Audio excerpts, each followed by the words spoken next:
ఆ ఖర్జూర పండు ప్రతి ఇంట్లో పెట్టుకుంటే కాస్త మనకి రక్తం తయారవటానికి, బలానికి, అనేక లాభాలను అందించడానికి చాలా మంచిదన్నమాట.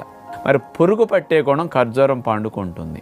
కాబట్టి ఇంటికి తెచ్చుకున్న తర్వాత మీరు ఖాళీగా ఉన్న సమయాల్లో లేదా ఏదైనా సీరియల్ చూస్తున్నప్పుడు కూడా ఒక చాకు పెట్టుకుని పండు ఖర్జూరాలు తీసుకుని కట్ చేసి గింజ తీసేసుకుని ఖర్జూరం మొక్క చేసి చెక్క చేసుకున్న మొక్క చేసుకుని అట్లా పెట్టుకుంటే ఇక పురుగు పట్టదండి. గింజ తీసేసినప్పుడు వాటిని అట్లా ఉంచుకోవచ్చు.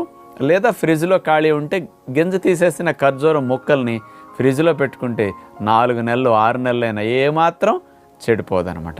అట్లా ఖర్జూరం పండు పెట్టుకోండి కొంత. అట్లాగే ఖర్జూరాన్ని కాస్త గింజ తీసేసిన ముక్కల్ని మిక్సీ వేసినా లేకపోతే రోట్లో బండబెట్టి తొక్కినా మెత్తగా ముద్ద అవుతుంది. ఈ ముద్ద కూడా ఇంట్లో పెట్టుకుంటే మీరు కాస్త జ్యూసులు